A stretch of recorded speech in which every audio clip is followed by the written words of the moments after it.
On the Lanyang Plain shines a brilliant and dazzling pearl, Suao Port, located in Suao Township, Ilan County, Taiwan.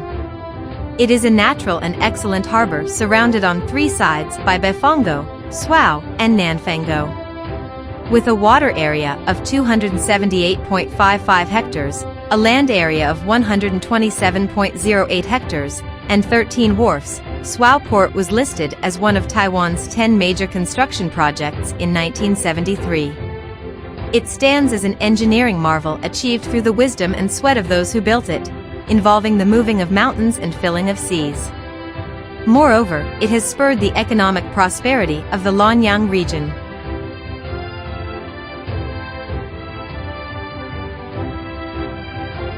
The Suao Port project aims to alleviate congestion at Keelung Port and promote economic development in the Ilan area. This project is undertaken by the Retsair Engineering Agency. Originally a natural harbor surrounded by mountains on three sides, the bay's extensive waters are disrupted by a wide opening to the Pacific Ocean, over 2 kilometers long. Even slight winds and waves from the open ocean can disturb the tranquility of the entire bay. The Suao Port project is divided into 2 phases. The first phase began in July 1974 and was completed in December 1978.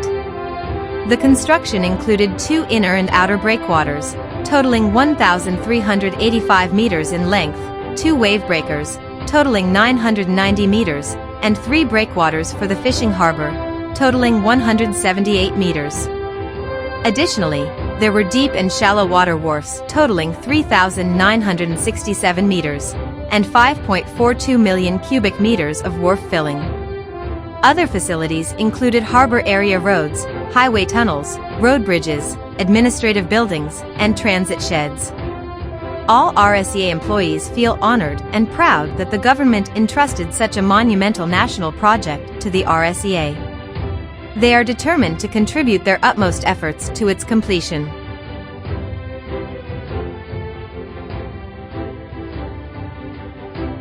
The expansion of the outer breakwater is the main project of Suao Port, and its construction is extremely challenging.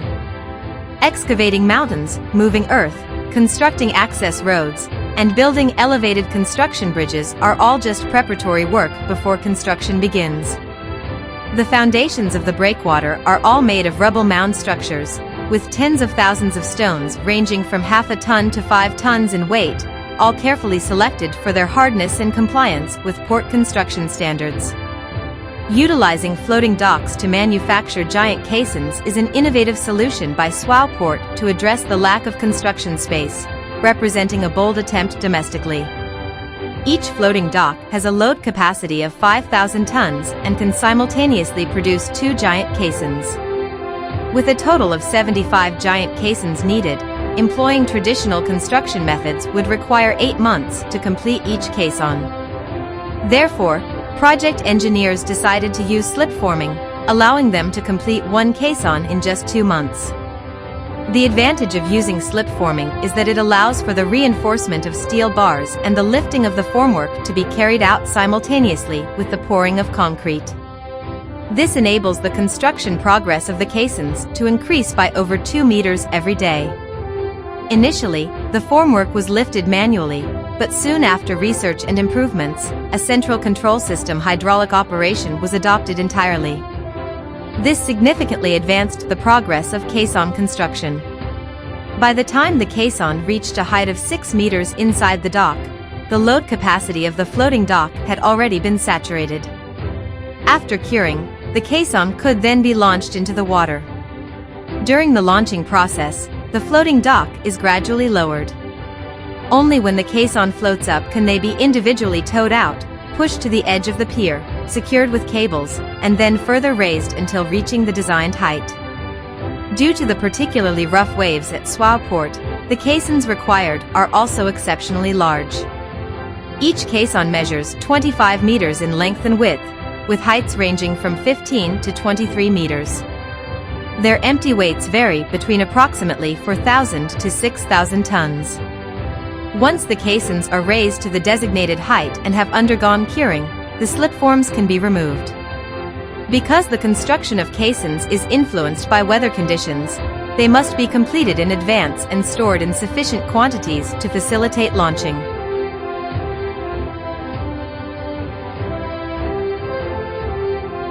The preliminary work for the placement of the caissons involves seabed leveling because the caissons must be placed on a flat foundation to ensure stability.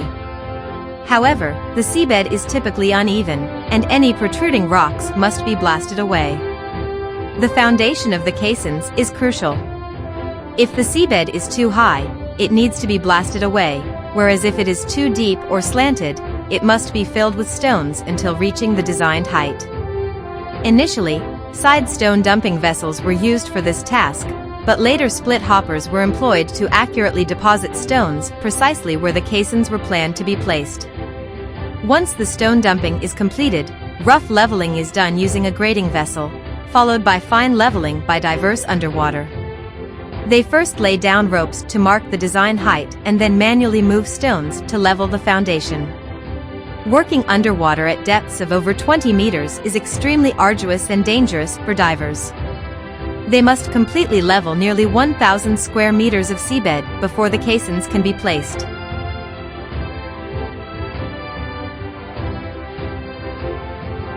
Usually, at dawn, the RSEA employees begin their operations. On October 5, 1975, in the faint light of dawn, it was the best moment for the first large caisson to be launched at Swao Port. Everyone was spirited, fully focused, and closely coordinated. The caisson was successfully placed in the most accurate position, proceeding smoothly. When the first caisson is successfully placed, it is essential to immediately proceed with stone dumping to connect the caisson with the rubble mound breakwater. Additionally, the interior of the caisson must be filled with sand and stones promptly to prevent the risk of displacement in case of large waves. On both sides of the rubble mound breakwater, although 10-ton deloss have already been added, due to the larger waves in the connecting section between the rubble mound breakwater and the caisson breakwater, 30-ton deloss must be added to withstand the impact of the waves. The terrain and sea conditions at Swao Port are extremely unique and extremely disadvantageous for construction. The typhoon season lasts from June to September, followed by the northeast monsoon season from October to March of the following year. There are fewer than 130 days available for operations at sea each year. However, an average of over 20 giant caissons need to be placed annually, making it an exceedingly challenging task. These colossal caissons, towering as tall as 8-story buildings, are slowly towed forward by 2 large tugboats, one in front and one behind.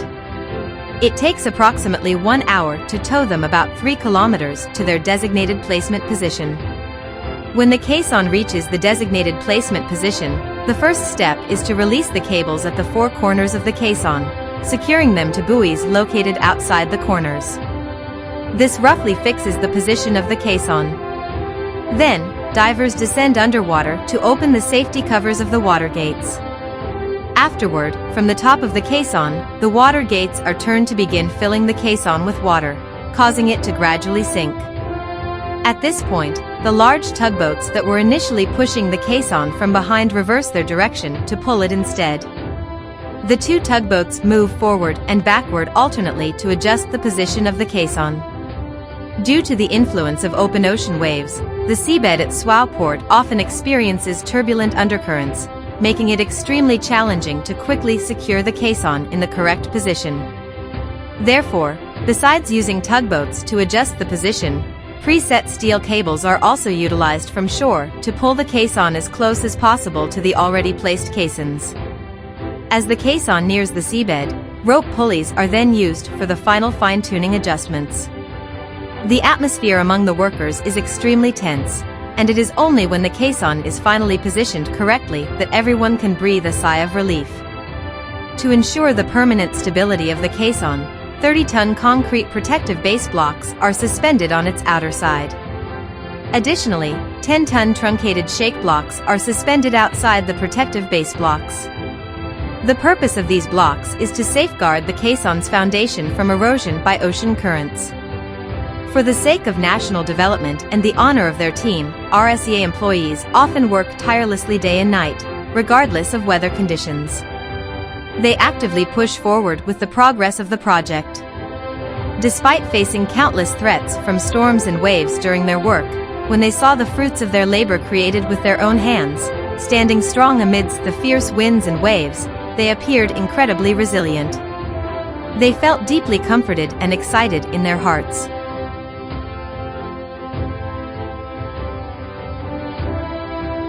In the construction of Swao Port, over 1 million cubic meters of concrete were required. To meet this demand, 3 fully automated concrete mixing plants were specially established.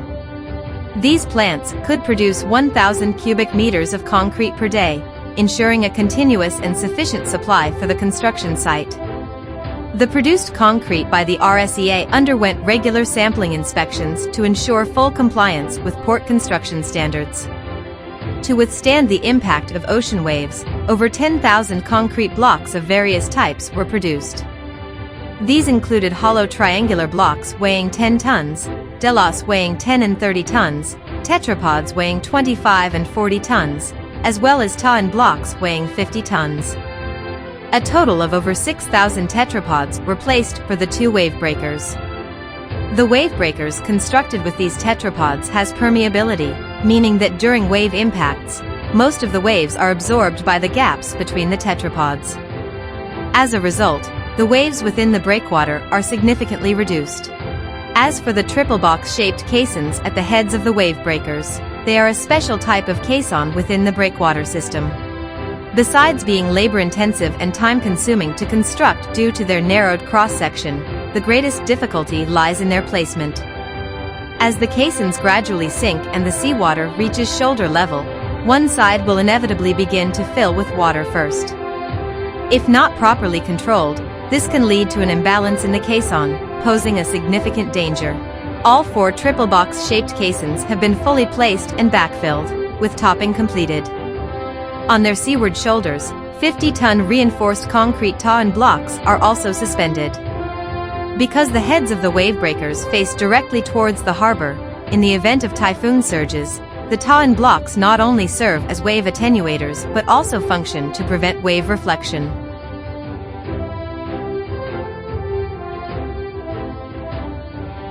Driving piles is the most formidable task in the construction of a trestle-type wharf, especially at the Swao port where such wharfs were first constructed. Relying solely on permeable breakwaters to block waves, they are highly susceptible to wave impact. With the daring spirit of the workers, a total of 756 long piles were finally driven safely and accurately. The installation of foundation piles for the trestle-type wharf is completed. Next, pebbles need to be laid, with the layer sloped entirely. Then, 1-ton and 2-ton small tetrapods are suspended on top. After cutting off the pile heads to expose the steel bars, pile caps are fitted with pile hoops and caps. Concrete is poured, and between the caps, precast reinforced concrete beams are suspended. Subsequently, precast reinforced concrete slabs are placed on the beams. Once the wide wall at the front edge of the wharf is simultaneously constructed on-site, a layer of concrete pier deck can be added on the precast slabs. With this, the entire construction of the trestle-type wharf is considered complete. Based on economic principles, the medium-sized caissons are manufactured using a self-made reinforced concrete floating platform. Extra caution is required during operations to successfully carry out the caisson launching process and then tow the caisson to the shore, elevating it to the designed height of 13 meters. During the placement of medium-sized caissons, as the backfilling has not yet commenced, the caisson is entirely suspended in the sea.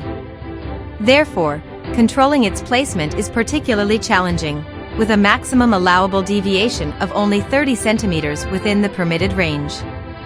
The backfilling of soil for the medium-sized wharf caissons is performed using dredging ships. For the small-sized caisson wharf, there are as many as 120 caissons. Due to the need for expedited construction, a portion of them are manufactured using the limited sandy areas within the bay. Since dredging cannot be used to solve the problem of caisson launching, a special set of launching equipment, jokingly referred to as water ducks by the construction site, has been designed. During the launching process, 2 water ducts are used, each equipped with 2 hydraulic jacks to lift the caisson off the ground completely. Then, at a synchronized speed, the caisson weighing 350 tons is transported towards the water. It is driven into the water for about 60 to 80 meters, with a depth of approximately 5 meters. At this point, the caisson begins to float. This method represents a new attempt and innovation in the country. The double-deck caisson wharf is a unique design where caissons are stacked in 2 layers. The most significant challenge in constructing such a wharf lies in placing the lower-level caissons. Therefore, a specially designed lifting vessel has been developed, consisting of 2 platform ships. When placing the lower-level caissons, the lifting hooks are attached to the 16 lifting rings on the top of the caisson. Then, the lifting vessel is positioned roughly, and the winch is slowly released, allowing the caisson to gradually sink. Once completely submerged, its position cannot be observed from above the water, necessitating corrections solely based on the markers on the lifting vessel. After the backfilling of the lower-level caissons is completed, the upper-level caissons can then be placed. The block-type wharf is another type of wharf in the Swao Port project.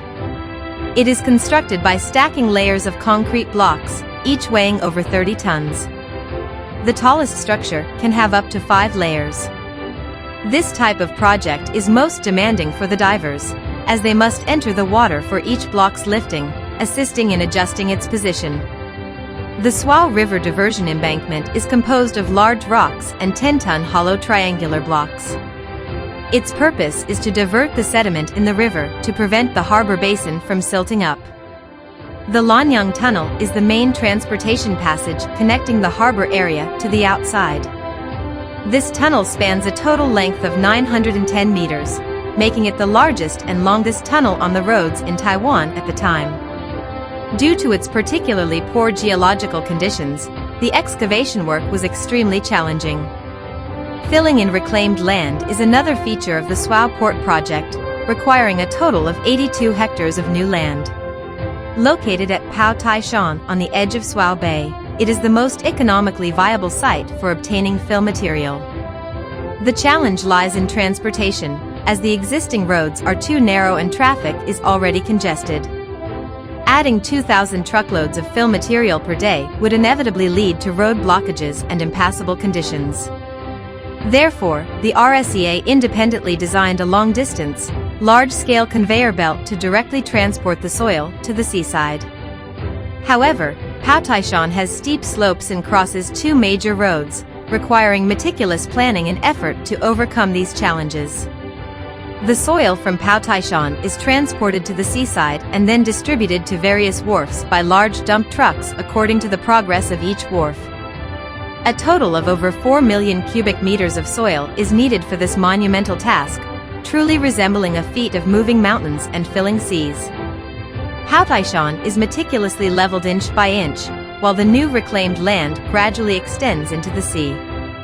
This project serves as another remarkable example of humanity's ability to reshape nature. President Chiang Ching-kuo visited the Swao Port construction site every year. His presence not only provided insight into the project's advancement but also served as a source of encouragement.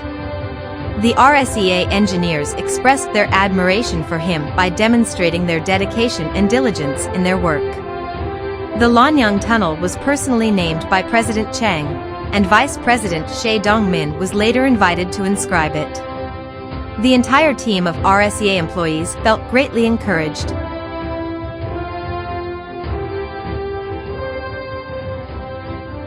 The first phase of the Swao Port construction project was completed 6 months ahead of schedule without the assistance of foreign consultants, officially opening for navigation on December 30, 1978. The second phase of the project commenced in January 1979 and was completed by the end of June 1983. It included the construction of a 525-meter-long north and south breakwater, a 175-meter-long fishing port breakwater, a 1,705-meter-long deep and shallow water wharfs, 290,000 square meters of wharf fill, dredging of 1.2 million cubic meters in the harbor area, as well as a 10,000-ton repair dock and slipway, container dispatch yard, and 19 hectares of roads. The wharf construction was the main component of the second phase project. During the course of the project, the Terminal 13 stood out as particularly unique. The fishing port wharf adjacent to the machinery was constructed using a new type of block called 10D block, a first-time usage domestically designed to effectively absorb and discharge wave energy. In the construction of Terminal 6 and 7 of the container wharf, special considerations were made for the anticipated high load capacity. Hence, steel piles with a diameter of 1.5 meters were employed, marking the largest diameter used domestically. Over 520 such piles were driven during construction. Due to the thin seabed rock layers, after research, the construction method of pile connection was adopted. The longest pile reached a length of 48 meters, making it a pioneering technique in construction. The second phase of the wharf consisted of 8 structures, bringing the total to 17 when combined with the ones completed in the first phase. Both the design and construction were entirely managed by local personnel, demonstrating that our country's wharf engineering technology has reached international standards. The construction of a 10,000-ton ship repair dock, located next to the administrative building, utilized steel pipe piles and steel sheet piles for earthwork support. During the excavation of the dock, severe groundwater influx posed significant challenges to the project. Through research and countermeasures, enhanced groundwater pumping and the placement of underwater concrete were implemented, enabling the project to proceed smoothly. The entire dock measures 165 meters in length, 25 meters in width, and 11 meters in depth. Once completed, this ship repair dock will be capable of accommodating vessels of approximately 10,000 tons for maintenance purposes. The construction of the north and south outer breakwaters posed increasing challenges as the work progressed closer to the deep sea. A total of 28 large caissons were towed during the second phase of the project, all carried out at the turbulent bay mouth where strong underwater currents prevail. With the dedicated expertise and skills of the RSEA employees, the completed south breakwater stands like a maritime Great Wall, safeguarding the tranquility of the inner bay waters. The large caissons for the north breakwater were towed near the reefs at the bay entrance. Due to the isolated location in the sea and the abundance of submerged rocks, extra care was taken during measurement, positioning, and placement. The north breakwater stretches for 150 meters, facing the south breakwater from afar. Its function is the same as that of the south breakwater, serving as a navigational channel between the two breakwaters. Under the second phase of the project, the construction of docks and land reclamation covers over 20 hectares.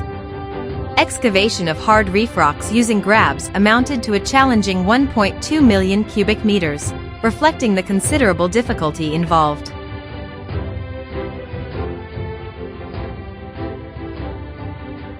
The construction of Swao Port, spanning across the first and second phases of the project, was completed over 9 years. This project, originating from the 10 major construction projects, opened up a new gateway for foreign trade in the northeastern region of Taiwan. At its peak, the annual cargo throughput reached 10 million tons, significantly impacting the overall economic development of the country. In the simultaneous construction of vast and complex port facilities requiring advanced technology, the capabilities of RSEA employees were once again affirmed. Today, Swao Port integrates both fishing and commercial functions, while also providing shared waterways for the important naval base project, the Longyuan Plan, in Beifongo. Looking ahead, there are expectations to expand the port's service functions in line with international trends and tourism demands, jointly creating a brighter future for Swao Port.